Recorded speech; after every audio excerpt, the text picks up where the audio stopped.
आस्था हर राह में, आस्था हर चाह में, आस्था हर भाव में, आस्था सद्भाव में।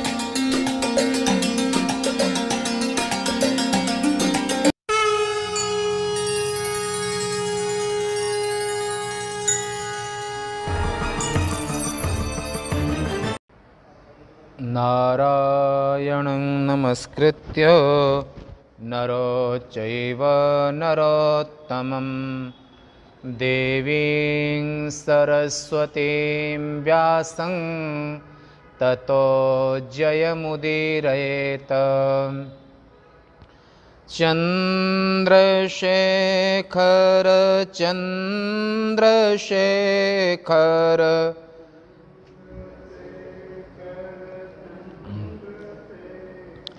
चन्द्रशेखर चन्द्रशेखर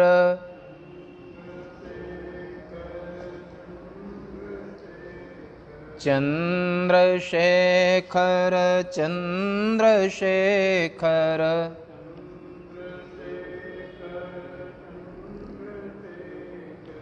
चन्द्रशेखर पाहि माम्।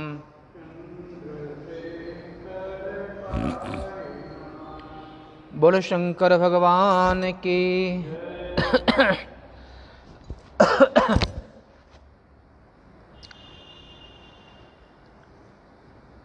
नित्य प्रति प्रातः काल के सत्र में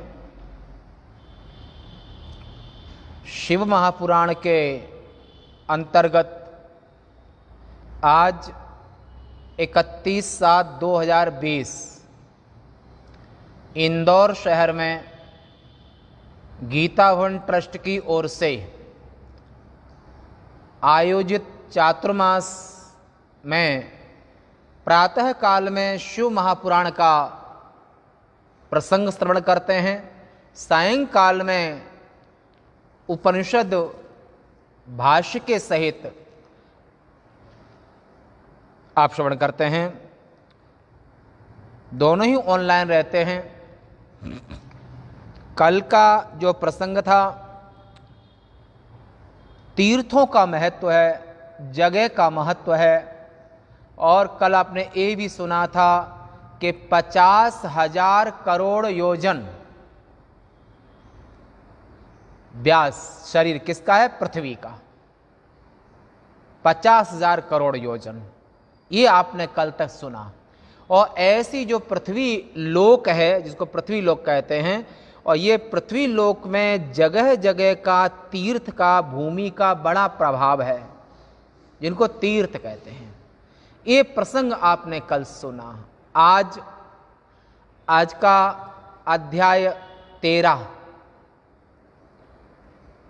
जब ये सुनने के बाद तो ऋषियों ने सूत जी के पास में यह प्रश्न किया, सदाचारं श्रावयाशु येन लोकांजयेद बुधः धर्माधर्ममयान् ब्रूहि स्वर्ग नरक दांस्तथा।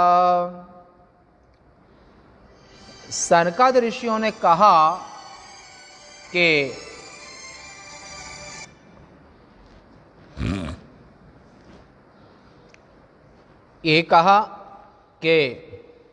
हे सूत जी, अब आप शीघ्र ही उस सदाचार को हमें सुनाइए जिसका आचरण करके विद्वान पुरुष लोकों का अर्थ होता है, लोक के दो अर्थ हैं। लोक माने लोग भी होता है, जंगम रूप, हमारे तुम्हारे सबके शरीर, ये भी लोक है ना, लोका। और लोक का अर्थ लोक भी होता, 14 भुवन, ये भी होता है। और लोक का अर्थ समाज भी होता है, हैं?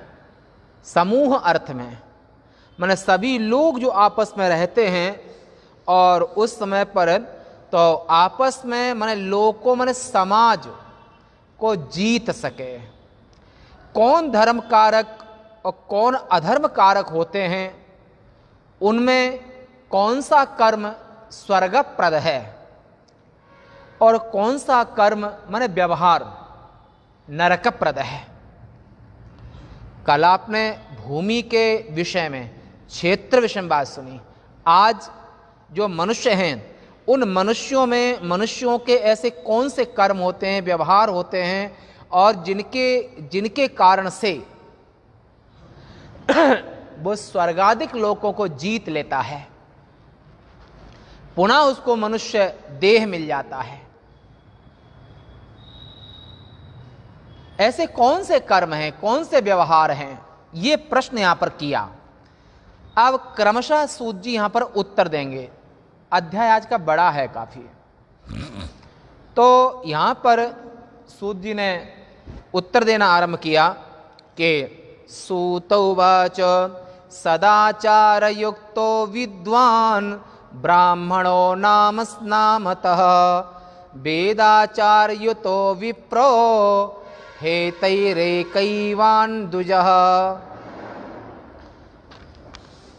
सदाचार से युक्त विद्वान ब्राह्मण वेद विहित कर्मों को करने से आगे कहे जाने वाले एक एक गुण से युक्त होते हैं।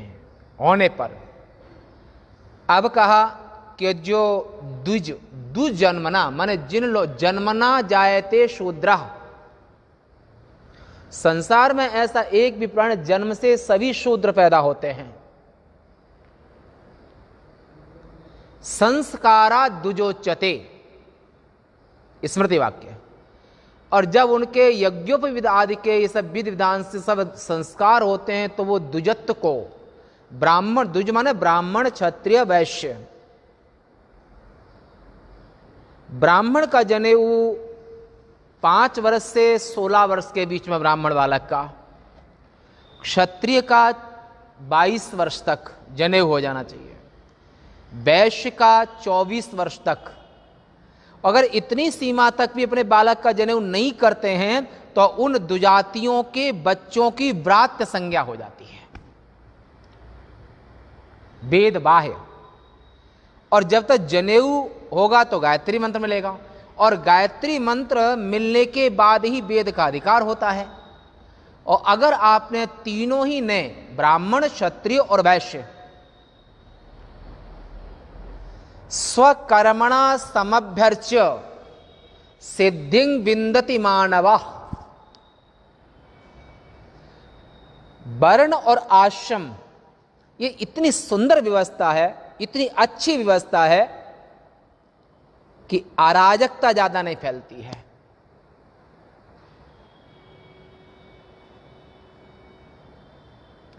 रोजगार की समस्या ज्यादा नहीं होती है, और ट्रेनिंग में ज़्यादा समय नहीं होता है। परंपरागत चीज़ सीखते आते हैं, बाप से बेटे ने सीखा, बेटे से पोते ने सीखा। शिक्षा में मेहनत कम लगती है।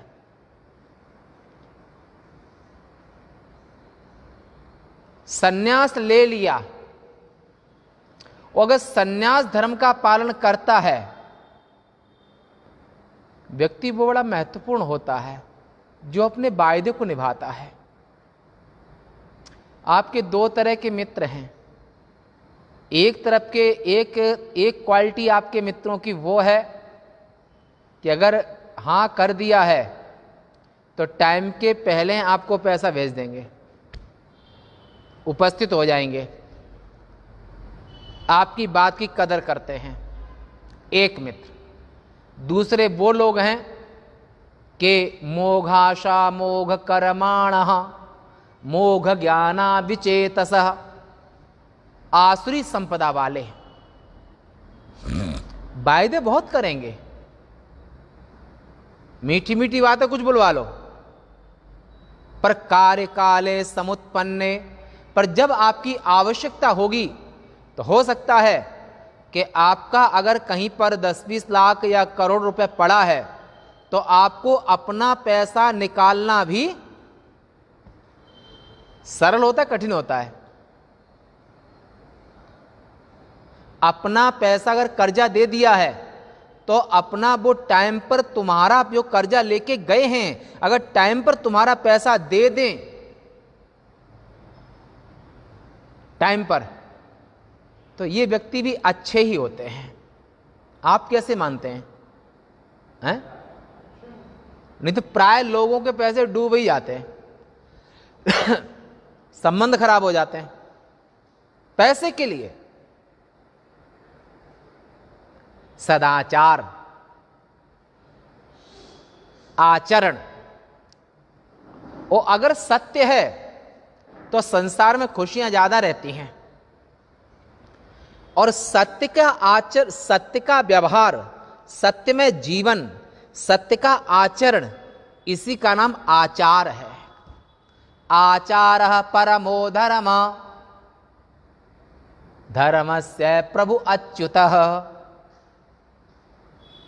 आचार को परम धर्म माना है।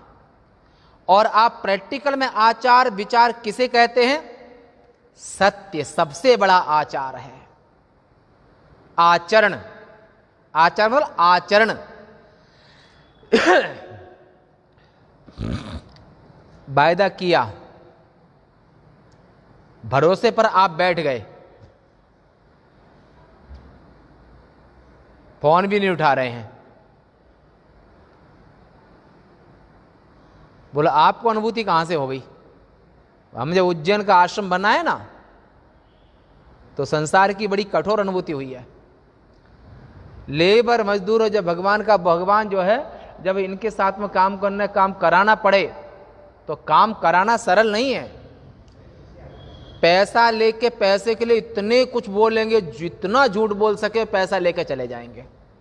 पैसा लेके पैसा उनके हाथ में गया, आपका कितना भी नुकसान हो रहा है, पत्नियों को फोन पकड़ा देंगे, स्विच ऑफ कर देंगे। ऐसा होता है कि नहीं होता है? ये हमने 5 वर्ष तक देखा, बेहद परेशान हो गए। तो संकल्प था कि 2015 के बाद में एक भी ईंटा नहीं लगाएंगे। 5 वर्ष बाद 10 से 15। तो वहां पर आचरण, और यहां पर जो आपने वायदा किया है, जो आपने वायदा किया है उस वायदे को निभाना, पालन करना। जब आप करेंगे तो दूसरे भी करेंगे। तो ऋषि कहते हैं कि ये जो आचार है, ये आचार ही सबसे बड़ा धर्म है। मन सत्य पालन, सत्य का आचरण, ये सबसे बड़ा धर्म है। तो ये जो आचार है, यही चारों वर्ण, चारों आश्रम, इन सब की आधारशिला है। एक दूसरा ऑप्शन आप देख लीजिए।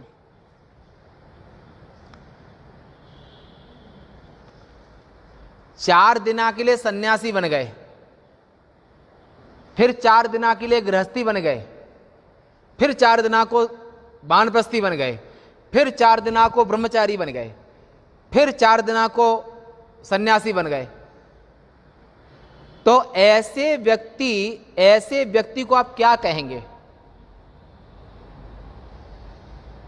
उसका आचरण अच्छा है कि खराब है? भाई गृहस्थ हो तो गृहस्थ रहिए, सन्यासी हो तो सन्यासी रहिए, अपनी मर्यादा का उल्लंघन मत करो। बस यही वर्ण और आश्रम यही सिखाते हैं। पर वैदिक वाङ्मय में वर्ण आश्रम की जो व्यवस्था की गई है वो जन कल्याण के लिए की गई है। और अगर आप ये कह देंगे कि लिव इन रिलेशनशिप, कानून तो बना दिया, लागू कर दिया, पर अव्यवस्था क्या होगी? लिव इन में रहने वाले जो नागरिक हैं, आखिर संतान का दायित्व कौन निभाएगा? कॉन्टैक्ट। तो हिंदू सनातन संस्कृति में वर्ण और आश्रम की व्यवस्था है। अन्य कहीं पर भी वर्ण आश्रम की व्यवस्था नहीं, वहां पर कांटेक्ट होता है। तुमको अच्छा लगा, तुमने स्वीकार किया, उनको अच्छा लगा, उनने स्वीकार किया, और जितने दिन अच्छा लगा उतने दिन स्वीकार किया, उसके बाद में दूसरा निकाह कर लिया, दूसरी शादी कर ली। तो आखिर सोचो कि आखिर ऐसी परिस्थिति में समाज में कितनी अव्यवस्था फैल जाएगी। तो ऋषिसूत जी ने कहा, ऋषियों ने कहा कि आचारः परमो धर्मा। माने आप सन्यासी हैं तो सन्यास का पालन कीजिए, गृहस्थी हैं तो गृहस्थ का पालन कीजिए, वानप्रस्थी हैं तो वानप्रस्थ का पालन कीजिए, और ब्रह्मचारी हैं तो ब्रह्मचारी का पालन कीजिए। और ऐसे 4 आश्रम 4 वर्ण, और चारों आश्रम चारों वर्णों का जो सबसे आधार स्तंभ है, उस आधार स्तंभ का नाम है आचार। आचारहीनो न पुनन्ति वेदाः। और जो आचरण से हीन हैं, यानी कि सत्य से हीन हैं, और जिनका अस्थिर दिमाग है।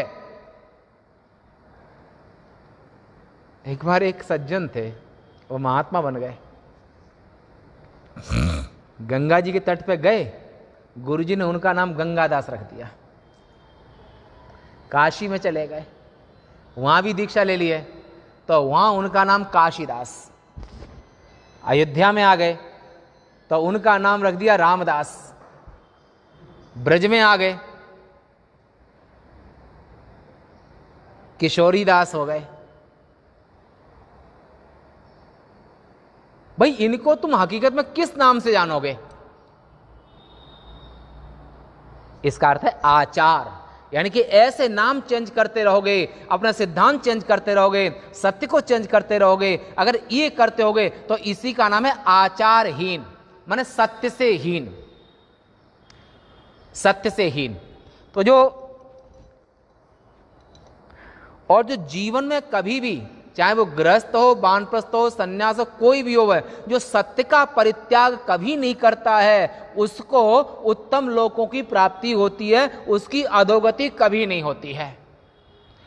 और 4 आश्रम और चारों वर्ण, ब्राह्मण, क्षत्रिय, वैश्य और शूद्र, चारों वर्ण चारों आश्रम, इन चारों वर्णों का, चारों आश्रमों का सिद्धांत एक ही है, जीने का अधिकार, खाना पीना, जीना, व्यवहार करना और संतान उत्पत्ति आदि, ये जो है जिसके लिए जो दायित्व है वो दिए गए। खाने पीने की सुविधा सबको है, घर द्वार की सुविधा सबको है, परंतु वहां ये है कि ये चारों आश्रम और चारों वर्णों की जो आधारशिला है वो सत्य है।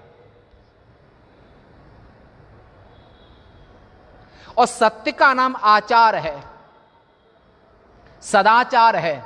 यहां सदाचार से प्रयोग किया है। तो ऐसे सत्य का अर्थ होता है त्रिकालावादित्वम सत्यत्वम, तीनों काल में जिसमें कभी कोई परिवर्तन ना हो उसे सत्य कहते हैं। ऐसा जो सत्य है वो जिसके जीवन में है उसे सदाचारी कहते हैं, सत्य का आचरण करने वाला। तो जो सत्य का आचरण करने वाला है, और ये व्यक्ति सत्य का आचरण करने वाला व्यक्ति, यही चारों वर्ण और चारों आश्रम, राजा की और प्रजा के बीच की जो संधि है, राजा को प्रजा की जरूरत है, प्रजा को राजा की जरूरत है, बाप को बेटे की जरूरत है, बेटे को बाप की जरूरत है, पर उनके बीच का संबंध अगर टिकेगा वो कैसे? सत्य से। सत्य से ओतप्रोत है आचरण जिसका, सत्य आधार है जिनका, सत्य आत्मा है जिनकी, सत्य संकल्प है जिनका, सत्य व्यवहार है जिनका, उनको तो देवता कहते हैं, सदाचारी कहते हैं, सत्यवादी कहते हैं। ऐसे सदाचारी सत्यवादी धर्मात्मा लोगों के लिए तो देवता भी नमन करें। तो इन सब का जो जो उत्तम लोगों की प्राप्ति होती है मान, वो उसी को होती है जो कभी भी मर्यादा का उल्लंघन नहीं करता है, सत्य का परित्याग नहीं करता है। वो चाहे क्षत्रिय हो, माने क्षत्रिय हो, वैश्य हो, कोई भी हो वह, और जो थोड़ा पढ़ाई लिखाई कर लिया और थोड़ा और राजा की नौकरी कर लिया उसे क्षत्रिय ब्राह्मण कहते हैं, और जो धंधा भी करता है और पढ़ाई लिखाई भी करता है तो उसको वैश्य ब्राह्मण कहते हैं। और ऐसे अलग अलग यहाँ पर सब का विस्तार किया, परंतु आज विषय लंबा है थोड़ा, तो इसलिए हमने पूरे अध्याय का सार बता दिया है। तो सदाचार लंबा है और फिर तो ये काफी सदाचार ही आधार है इनका सबका। तो ये करता है, तो इसमें उनके को जप का, तप का, केवलंगा जपे नित्यं ब्राह्मण से पूर्व, और यहाँ पर जप का महत्व है और सत्य का महत्व है, आदर्शों का महत्व है, मर्यादा का महत्व है, आचरण का महत्व है, और ये सब। और जो ब्राह्मण होते हुए, क्षत्रिय होते हुए, वैश्य होते हुए, जो अपने जो होते हुए, जो ब्राह्मण होते हुए ब्राह्मणोचित कर्म नहीं करता है तो उसका नाम है ब्रह्मबंधु। क्षत्रिय होते हुए क्षत्रिय कर्म नहीं करता है उसे क्षत्रिय बंधु। माता होते हुए वात्सल्य, करुणा, स्नेह, प्रेम भावना ये नहीं है तो कैसी माता? घर की स्वामिनी माने पुत्र वधू आई, और पुत्र वधू से पूरे परिवार को अगर जोड़ करके नहीं रख रही है, पूरे परिवार को लेके नहीं चल रही है, और पूरे परिवार के साथ में एक अच्छा व्यवहार नहीं कर रही है तो कैसे पुत्र वधू? मातु पिता गुरु सेवा करे हो, पति रुख लखि आयस अनुसरे हो। ये भारतीय नारी की विशेषता है, सदाचारिणी नारी की विशेषता है, सदाचारिणी बहू की विशेषता है, वधू की विशेषता है कि माता पिता गुरु अतिथि सबका ध्यान रखते हुए, पर कैसे? पति रुख लख, अपने पति के रुख को देख करके,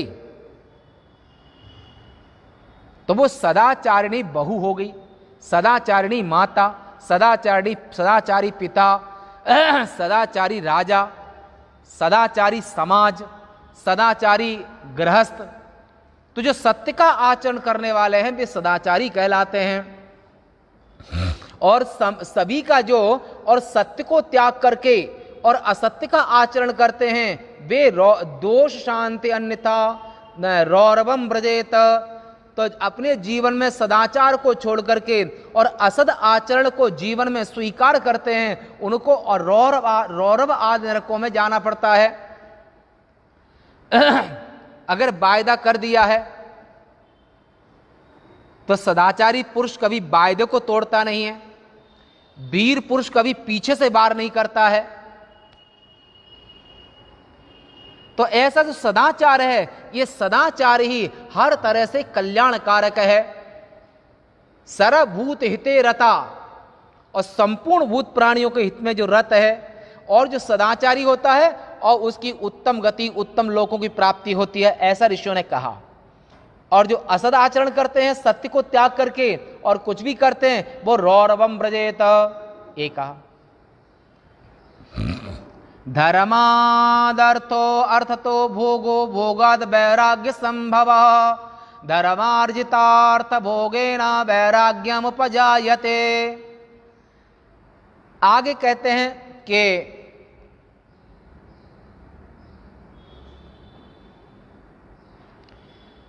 मंत्र का बड़ा महत्व कहा कि गायत्री मंत्र का करना चाहिए, सोहम भाव से चिंतन करना चाहिए, ये भी कहा।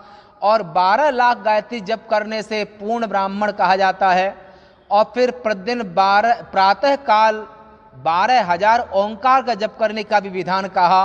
अगर वो नहीं तो ये करें ना, और ऐसे क्रमशः जप करते रहने से एक दिन करके महीना बीत जाने पर 1.5 लाख, अगर 1000 जप रोज करो तो महीने में कितना हो गया? 30,000 हो गया ना। तो ऐसे यहां पर 1 महीने का 30,000, तो ऐसे आपको 1 वर्ष का 12×36 3.5 लाख, 3,60,000।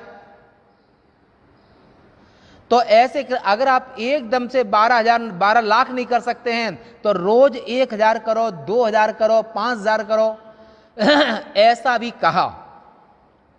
और कहा कि यहां पर गायत्र्या लक्ष्यहीनं तु वेद कार्ये न योजयेत, और जो गायत्री का जप न करके वेद कार्य से बाहर कहा गया है उसको।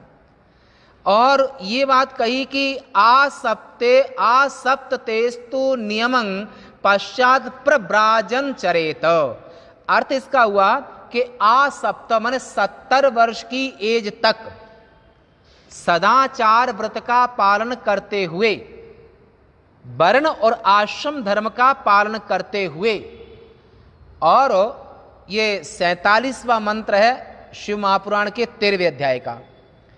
तो इसमें कहा है कि 70 वर्षों तक नियम से रहे, तदनंतर सन्यास ग्रहण करे।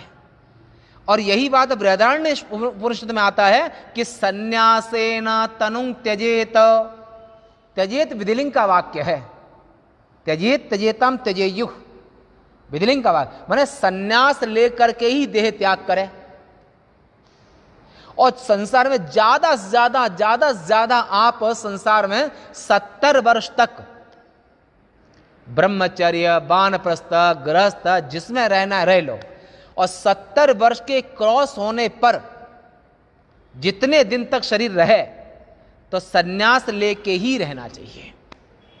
ये श्रुति में भी कहा है, बृहदारण्य उपनिषद में वहां पर वाक्य है कि सन्यासेन तनुं त्यजेत, माने 70 वर्ष के बाद में सन्यास ले ही लेना चाहिए।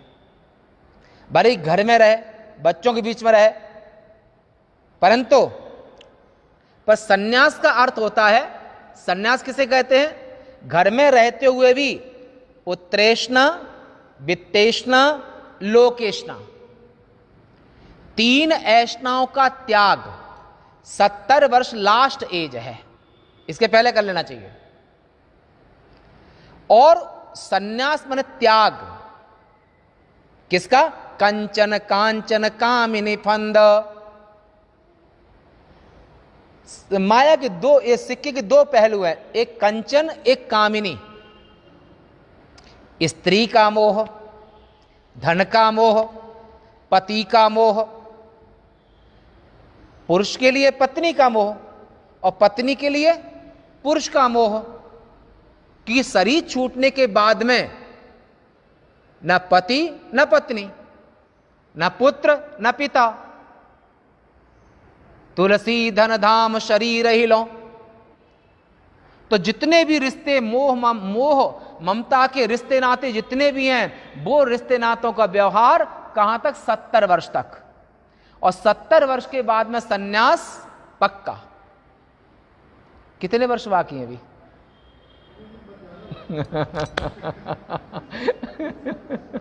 हो गई कि नहीं होगी 70? हाँ, तो अब आपको बस ऋषि मुनियों के चरणों में बैठ करके स्वाध्याय सुनना, पंचाक्षरी मंत्र का जप करना 24 घंटे, और पैसे का त्याग, ममता का त्याग, यहां से त्याग आरंभ होता है। कि 70 वर्ष के बाद में शरीर जितना भी रहे वो भगवान की दुआ है, हैं? ये बात 70 वर्ष की बात आज से 5000 वर्ष पहले लिखी गई है। ये लोग 5000 वर्ष पहले 70 वर्ष लिखी गई है। आज तो और ही कम है। आज तो 70 वर्ष में लोग लगभग चल देते हैं, कुछ बच भी जाते हैं और कुछ चले भी जाते हैं। तो ये यहां पर कहा, इसलिए धर्मार्थयोः ततो यत्नं कुर्यात् कामी न चेतरः ब्राह्मणो मुक्ति कामा स्यात् ब्रह्म ज्ञानं सदा अभ्यसेत। और 70 वर्ष के बाद में केवल एक ही काम होना चाहिए, ब्रह्माभ्यास। ब्रह्माभ्यास सदा हमेशा तद अभाव भाविता, ब्रह्माभ्यास। तो जो इस तरह से अपने जीवन को सदाचार का पालन करता है, तो उसके लिए कहते हैं कि अब इससे समस्त दोषों की शांति होती है गायत्री जप करने से और पंचाक्षरी जप करने से संपूर्ण पापों का नाश होता है। और जब इससे भी जप संख्या अधिक हो जाए तो प्रेष कर्म, अगर 12 लाख से गायत्री के 12 लाख जब से ऊपर हो जाए तो उससे प्रेष यानी कि सन्यास का, प्रेष मंत्र सन्यास में लिया जाता है, प्रेष मंत्र उसे कहते हैं। तो सन्यास मंत्र का ग्रहण करे, नहीं तो रौरव नरक में पड़ना पड़ता है। बिना सन्यास के देह नहीं त्यागना चाहिए। अगर कुछ ना हो तो आतुर सन्यास। आतुर सन्यास का अर्थ होता है ना हाथ उठ रहे हैं, ना पांव उठ रहे हैं, ना होठ हिल रहे हैं, तब लोग होठों को हटा करके और वहां पर गंगाजल और तुलसी डालते हैं। तो कम से उसी माने इसको आतुर सन्यास कभी भी जा सकते हैं, पर प्राण निकलने के पहले प्रेष मंत्र को जरूर सुनना चाहिए।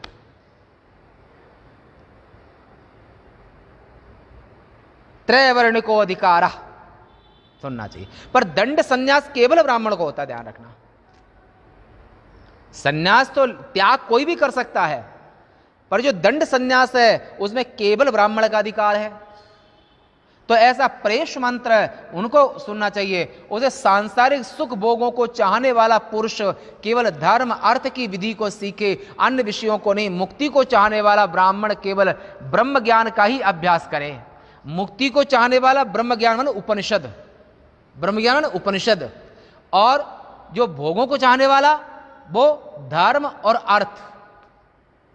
एका धर्म से अर्थ और अर्थ से भोग, धर्म से अर्थ, अर्थ से भोग, और भोग से वैराग्य उत्पत्ति होती वैराग्य की, और धर्म द्वारा प्राप्त किए गए अर्थ भोग से वैराग्य की प्राप्ति निश्चित ही होती है। और विपरीत अर्थ के भोग से सांसारिक विषयों के प्रति अनुराग हो जाता है। और धर्म दो प्रकार का होता है, द्रव्य और शरीर से। द्रव्य से अगर द्रव्य है तो यज्ञादि दान पुण्य यज्ञ ये करें, और अगर धन नहीं है तो व्रत उपवास और शरीर से सेवा करें और जप करें। तो द्रव्य से भी धर्म होता है और शरीर से भी धर्म होता है। दो तरह धर्मोपार्जन के दो ही हेतु हैं, एक द्रव्य और दूसरा शरीर।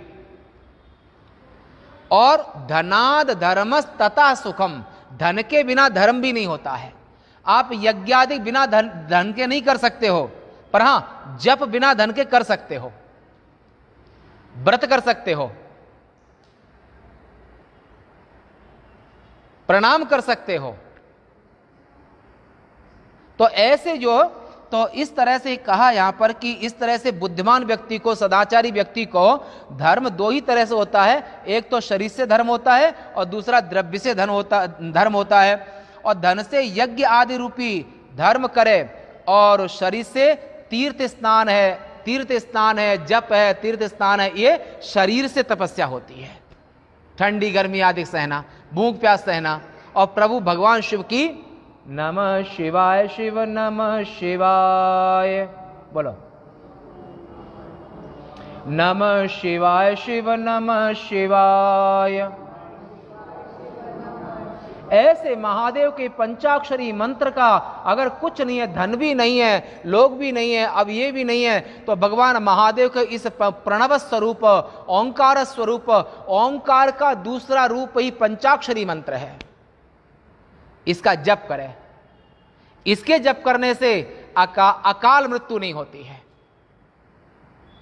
अल्प मृत्यु नहीं कबनु पीड़ा, सब सुंदर सब बिरु शरीरा। ऐसे भगवान मर्यादा पुरुषोत्तम के राज्य में था। ऐसे भगवान महादेव का जो जप करता है, जो प्रणव स्वरूप जो पंचाक्षरी मंत्र का जप करता है, तो उसको कभी भूत प्रेत चुड़ैल चांडाल आकार मृत्यु जमदूत नहीं आते हैं। पंचाक्षरी मंत्र, क्योंकि पंचाक्षरी मंत्र प्रणव स्वरूप है, ओंकार स्वरूप है। तपस्या करने से अलौकिक रूप आदि की प्राप्ति होती है, ऐसा का।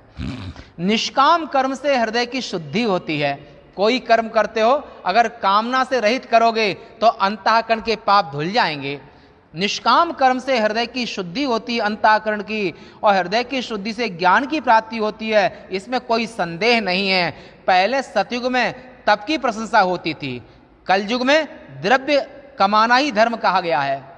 कलयुग का धर्म द्रव्य है। कलयुग में तपस्या लोग कर नहीं पाते हैं, सतयुग में तप का प्रभाव था। कलयुग में तप लोगों से नहीं होता है। तो मानव जैसा पुण्य या पाप करता है, वैसा ही उसे फल मिलता है। द्रव्य और शरीर के भेद से पुण्य या पाप कर्म में कमी या वृद्धि होती रहती है। आपने ज्यादा पुण्य किया ज्यादा फल मिलेगा, ज्यादा पाप किया ज्यादा फल मिलेगा, है? ये संसार में पूरा कर्म प्रधान विश्व रच राखा, ये पूरा का पूरा ब्रह्मांड, ये पूरा संसार कर्म से अर्जित है। इस हाथ से दो, इस हाथ से लो। दुर्व्यवहार से दुख, सद्व्यवहार से सुख की प्राप्ति होती है। अगर आप किसी सत्य व्यवहार करोगे, वचन का पालन करोगे, खुशियां दोगे, तो व्यक्ति को बुरा नहीं लगेगा, है? किसी को फूल दोगे तो फूल मिलेगा, अगर सूल दोगे तो फूल नहीं मिलेगा, सूल मिलेगा।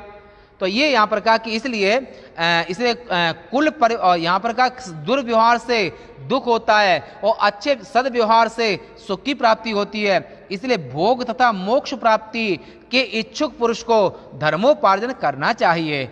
कुल परिवार से युक्त जो ब्राह्मण को 100 वर्ष तक के जीवन को बिताने के लिए जो आजीविका देता है, जो आजीविका देने वाला उसका छठा हिस्सा पुण्य ले लेता है। तो आजीविका प्रदान करे इनको, जो जिनको आजीविका नहीं है उनको आजीविका देना भी पुण्य है। किसी को आजीविका देना, जीविका देना, ये भी पुण्य कार्य है।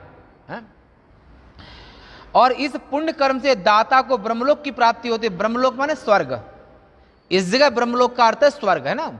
तो और 1000 चांद्रायण व्रत करने से ब्रह्मलोक की प्राप्ति होती है। और जो क्षत्रिय 1000 ब्राह्मण कुटुंबों के भरण पोषण की व्यवस्था माने जीविका देता है, अगर 10,000 ब्राह्मणों को जीविका देता है तो स्वर्ग की प्राप्ति उसको अवश्य होती है ना। ऐसे ही ब्राह्मण उपलक्षण है। रोटी तो आप किसी को भी खिलाओगे, प्रभु जगन्नाथ की सेवा है, ब्राह्मण तो उपलक्षण है। तो ऐसे ही जो जिसको जीविका देता है वो उसके छठे हिस्सा पुण्य को ले लेता है और उसे इंद्रलोक की प्राप्ति होती है। और 10,000 ब्राह्मणों की आजीविका करने वाला क्षत्रिय ब्रह्मलोक को प्राप्त करता है। और जिस देवता का स्मरण करके मनुष्य दान करता है, गणेश जी का, भगवान शिव का, विष्णु भगवान का, जिस देवता का नाम लेकर के आप जो दान करते हो, जिस देवता का नाम लेकर के दान करता है वह उस लोक को प्राप्त करता है। माने शिव जी के नाम से लेके अगर दान करोगे तो शिवलोक को जाओगे, विष्णु भगवान के लोक नाम लेके दान करो शिवार्पणमस्तु, और कृष्णार्पणमस्तु, गणेश जी का, माता जी का, जिस देवता को आप अर्पण करोगे उसी पुण्य को भोगने के लिए उसी देवता के लोक को जाओगे। ऐसा वेद विद्या को जानने वाले विद्वान कहते हैं, अर्थहीन पुरुष को चाहिए कि सदैव तप रूपी धन को हमेशा कमाए। अगर जिसके पास अर्थ नहीं है तो हमेशा रत रहे तपस्या करने में कि कहीं न कहीं कोई पाप हुआ है और उस पाप का प्रायश्चित दरिद्रता मिली है। नहीं दरिद्र सम दुख जग माही और संत मिलन सम सुख कछु नाही। तो उस पाप को प्रक्षालन करने के लिए व्यक्ति को तप का सहारा लेना चाहिए। व्रत, उपवास, खूब जप करना, संतों की सेवा करना है। और जैसे जैसे आप तपस्या बढ़ाओगे और आपके यहां पर ऐश्वर्य, पुण्य ज्यादा होगा उतना ही ऐश्वर्य होगा। पुण्य के प्रभाव से, जो कल आप सुना, पुण्य के प्रभाव से ऐश्वर्य की प्राप्ति होती है और पाप के प्रभाव से ऐश्वर्य कम हो जाता है। इंद्र महाराज ने एक पाप किया था। क्या? दुर्वासा ऋषि वैकुंठ से आ रहे थे विष्णु भगवान ने दुर्वासा ऋषि को अपनी माला दे दी। दुर्वासा ऋषि को प्रणाम किया देवराज ने, और मुनि प्रसन्न खुश होकर के देवराज को भगवान विष्णु की दी हुई माला वो किनको दी? इंद्र को दे दी। और इंद्र ने वो माला अपने गज को पहना दी, गज ने वो माला पैरों के तले ले ली। परिणाम क्या हुआ? पाप किया आपने। ऋषि ने शाप दे दिया कि इंद्र, तुम्हें बड़े लोगों की कैसे कदर करनी चाहिए और सम्मान करना है, तुम्हें उसकी कदर नहीं है, अतः तुम श्रीहीन हो जाओ। ऋषि के पाप का परिणाम इंद्र महाराज श्रीहीन हो गए। कहीं न कहीं सुदक्षिणा, दिलीप की पत्नी, देवलोक से आ रहे थे, उनने नंदिनी को प्रणाम नहीं किया। दोस्त तो लगा, काकभूषण जी महाराज मंदिर में बैठे, गुरु को प्रणाम नहीं किया, पाप तो लगा। अब सोचो कितने छोटे छोटे पाप कितने बड़ा कर्म बना देते हैं। इसलिए मनुष्य को कितना सावधान रहना चाहिए। इसे का नाम है सदाचार, सभ्यता, शिष्टता, शालीनता, और कभी भी सत्य का त्याग नहीं करना चाहिए। कितना भी कटु हो, सत्य को स्वीकार करना चाहिए, है? और तो इस तरह से जो तप रूपी धन को कमाए और जो धर्म तीर्थ यात्रा तथा तप करने से मिलता है, उससे अक्षय सुख की प्राप्ति होती है। अब मैं धन कमाने की विधि को कहता हूं कि न्याय पूर्वक सावधान होकर के कमाना चाहिए, अन्याय से नहीं। न्याय, ब्राह्मण प्रतिग्रह दान ले सकता है, अन्य नहीं। तो दान लेने से, यज्ञ कराने से, शुद्ध व्यवहार से, उदार भाव से न अधिक कष्ट उठाकर ही धन कमाए। और ऐसा वो जो है भिक्षावृत्ति भी ब्राह्मण की कही है। तो ऐसे अलग अलग सबकी वृत्ति कही है। क्षत्रियों की अलग है, कृषि गोरक्ष वाणिज्यम, ये वैश्यों की वृत्ति है। और शौर्यं तेजो धृतदाक्षम युद्धे चापलायनम, युद्ध करना, प्रजा रक्षा करना, एक क्षत्रिय की जीविका है। ब्राह्मण को संतोषी होना चाहिए। असंतुष्टा दुजा नष्टा, असंतोषी ब्राह्मण नष्ट हो जाता है। ये चारों की जीविकाएं कहीं, और चारों के साथ में सम्मिलित होकर के और उनके साथ सम्मिलित होकर के और सेवा कार्य, ये चतुर्वर्ण की जीविका सेवा कार्य वहां पर कहा है। तो परंतु सेवा कार्य कहने के बावजूद भी विदुर शूद्र योनि में होने के बावजूद भी मंत्री बने, प्रधानमंत्री बने, क्षमता योग्यता है। तो ऐसे यहां पर जीविकाएं सबकी कहीं।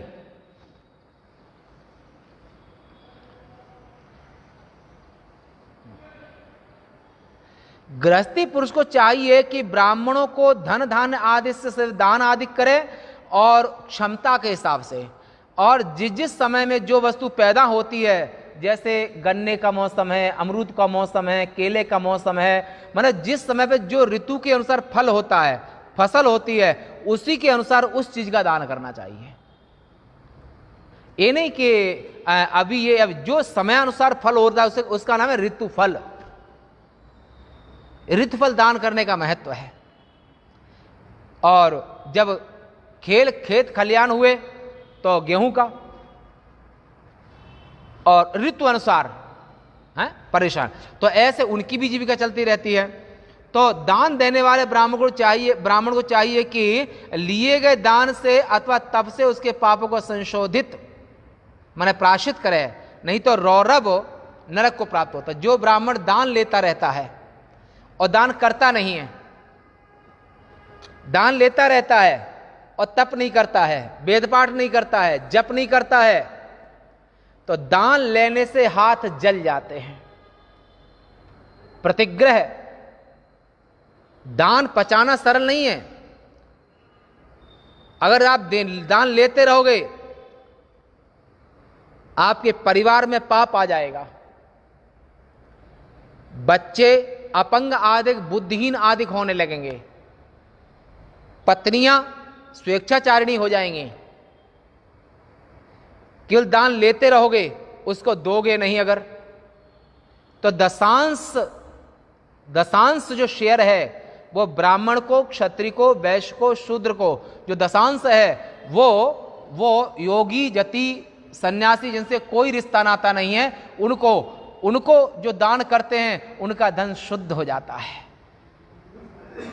दूसरा विकल्प, बीमार हैं, रोगी हैं, बूढ़े हैं, आगे पीछे कोई नहीं है, असहाय हैं, असमर्थ हैं, कोढ़ी हैं, ऐसे लोग, तो इनको भी बहुत मर रिश्ते नाते हैं या नहीं, उन लोगों को भी अपनी क्षमता के हिसाब से सेवा करना चाहिए।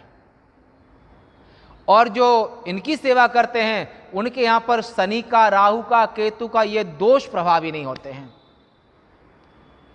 पशुओं को, पक्षियों को, अपाहिजों को, रोगियों को, कोढ़ियों को, असहाय हैं, तो उनको भी समयानुसार ध्यान रखना चाहिए है? तो इस तरह से यहां पर कहा कि असत प्रतिग्रहे सर्वं दुर्दानं सागरे क्षिपेत आहूय दानं कर्तव्यम आत्मभोग समृद्धे। दान की एक चीज और कही है कि अगर आपके पास में कुल प्रॉपर्टी 100 रुपया है तो 100 रुपयों में 50 रुपया में आपका अधिकार नहीं, वो किसका है? तुम्हारी संतान का अधिकार है। फिर बचे 50 रुपया, 50 रुपया में 25 रुपया अगला धन कमाने के लिए रखो अपने पास में, तो 75% हो गया। और बचे 25%, 25 में 15% पति पत्नी के खर्चे के लिए, बचा 10%। तो 10% में आप जो हैं अटके भूले भटके उनको तारे हम तर जावे, वह शक्ति हमें दो दया निधे कर्तव्य मार्ग पर डट जावे। अगर आप धन कमा रहे हैं, गृहस्थ आश्रम में धन कमा रहे हैं, आय के स्रोत हैं, तो अगर संपन्नता है तो उनको इस दान का, इस चीज का ध्यान रखना चाहिए। वो अगर आप 10% निकालते रहेंगे तो आपके यहाँ पर रोग, हारी बीमारी, रोग और बच्चों की बुद्धिमंदता आदि जो, क्योंकि अगर पाप नहीं होगा तो आपकी जो बच्चे पोते हैं वो तेजस्वी होंगे। और जब पाप बढ़ता है, कुलक्षय कृतं दोषम, जब कुल में पाप बढ़ता है तो प्रदुष्यन्ति कुल स्त्रियः, पाप बढ़ने से कुल की स्त्रियां चरित्रहीन हो जाती हैं और बच्चों में अपंगता आदिक, बुद्धिमंदता आदिक ये दोष आ जाते हैं। रोग आदिक, पुण्य की जड़ पाताल में और पाप की जड़ अस्पताल में। तो इसलिए व्यक्ति को अपने धन आदि के उस जीवन में, क्योंकि तुम्हारे साथ में बहुतों का हक जुड़ा हुआ है, मनुष्य के साथ में सभी योनियां जुड़ी हुई हैं, जो इस तरह से दान का। और दूसरा, अगर ब्राह्मण दान लेता है और किसी अन्याय का दान उसके पास आ गया है तो उसको समुद्र में डाल देना चाहिए। हत्या का, बेईमानी, किसी तरह से वो दूसरा बचना, तुम्हें मालूम है कि ये धन ठीक नहीं है तो उसको ना स्वयं यूज करना चाहिए, ना अपने ब्राह्मण को अपने परिवार में यूज कराना चाहिए। उसको समुद्र में फेंक देना चाहिए या राजा को दे देना चाहिए, या तो राजा को दे दो या समुद्र में। परंतु अन्याय की कमाई वो ठीक नहीं होती है। ये दान लेते हुए ध्यान दे कि जिसका अन्न खा रहे हो, क्योंकि एक और आया यहां पर, जैसे आज तुम्हारे घर में भिक्षा कर ली, भोजन किया, तो आज पूरे दिन का जितना हम जप करेंगे, पुण्य करेंगे, उसका आधा हिस्सा अन्नदाता, वस्त्रदाता इनको जाता है, छठा हिस्सा, आधा नहीं छठा हिस्सा। अगर सन्यासी भोजन कराते हैं और उनको दान दक्षिणा आदि करते हैं तो तुम्हारे आज का जो पुण्य है, इस पुण्य का छठा भाग भिक्षा अन्न देने वाले को जाता है, ऑटोमेटिक प्रकृति की ओर से। इसलिए प्रतिग्रह लेते हुए, दान लेते हुए ब्राह्मण, सन्यासी, इनको हमेशा ध्यान रखना चाहिए कि जो 1 नंबर का धन हो उसी को दान में लेना चाहिए। 2 नंबर के धन को या तो बस रखो कोई बात हमें जरूरत नहीं है, या राजा को दे दे, या समुद्र में सीधे पोटली डाल दे।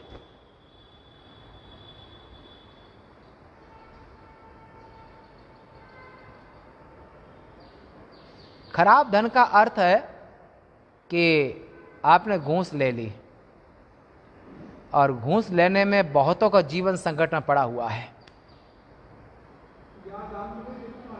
हाँ हाँ, तो उस दान से इनको, तो इसमें क्या है, जो आहार शुद्ध सत्व शुद्धि, सत्व शुद्ध दुर्वा स्मृति, और अगर आहार शुद्ध करोगे, अच्छा अन्न लोगे तो बुद्धि शुद्ध होगी। अगर बुद्धि शुद्ध होगी तो अंतःकरण शुद्ध होगा और संस्कार अच्छे होंगे, बुद्धि ब्रह्म चिंतन करने वाली होगी। और अगर खराब अन्न खाया है, खराब दान लिया है, तो हाथ दान लेते लेते जल जाते हैं। और ज्यादा वो खराब अन्न का खाने से जवान का तेज नष्ट हो जाता है। फिर आप जो साधुता वाली वृत्ति, सद्वृत्ति है, सदाचार है, सत्य है, उससे दूर चले जाएंगे। और फिर आप सन्यास लेके भी असद आचरण, यानी कि जब बुद्धि असद अन्न से बनी है, तो वहां पर सन्यासी होकर के भी गृहस्थ की तरह छल कपट दंभ काम क्रोध आदि इन सब से माया घेर लेगी। इसलिए यहां पर कहा कि अथवा पाप बुद्धि स्यात् क्षयं वा सत्यमेशति वृद्ध वाणिज्य के देयं षड अंशं च विचक्षणे। छठा अंश है ना। तो इस जगह पर कहा कि जो मनुष्य धन आदि कमाए तो उसका छठा अंश लगाना चाहिए।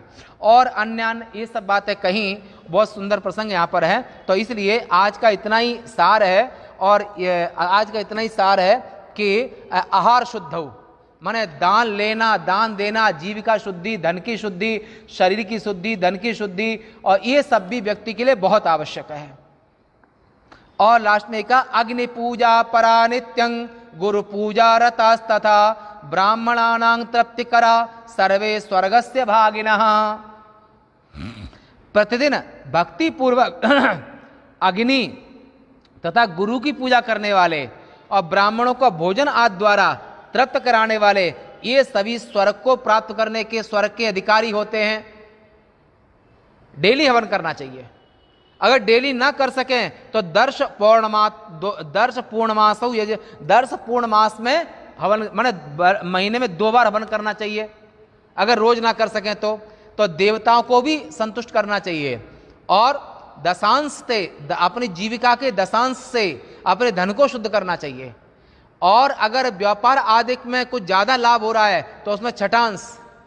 ये सब तरह से तो आप स्वस्थ, समृद्ध और आपकी संतान तेजस्वी होगी। और आप अगर अग्नि, ब्राह्मण और समाज और कीट और ये पशु पक्षी आदि सबका ध्यान रखोगे और सद्व्रत आचरण करोगे, सदाचार करोगे, और इस सत्य के आचरण से व्यक्ति शरीर छूटने के बाद में गृहस्थ में रहते हुए भी, और गृहस्थ से भी वो स्वर्ग को चला जाता है। किसके बल पर? सदाचार के बल पर। आज यहीं तक, शेष वार्ता कल। हमारे शिव पुराण लाइव में आए हुए सभी के लिए ओम नमो नारायणाय। और आज कथा यहीं तक। पूर्णमदः पूर्णमिदं पूर्णात् पूर्णमुदच्यते पूर्णस्य पूर्णमादाय पूर्णमेवावशिष्यते। ओम शांति शांति शांति। शंकरं शंकराचार्यं केशवं बादरायणं सूत्रभाष्य कृतौ वन्दे भगवन्तौ पुनः पुनः। ईश्वरो गुरुरात्मेति मूर्तिभेद विभागिने व्योमवद्व्याप्तदेहाय दक्षिणामूर्तये नमः। ओम शांति शांति शांति। और सत्य सनातन धर्म के सभी संत हरिभक्तन के, गीता गंगा मात के, उमा महेश्वर भगवान के, श्री महाकाल महाराज के। नमः पार्वती पतये हर हर महादेव।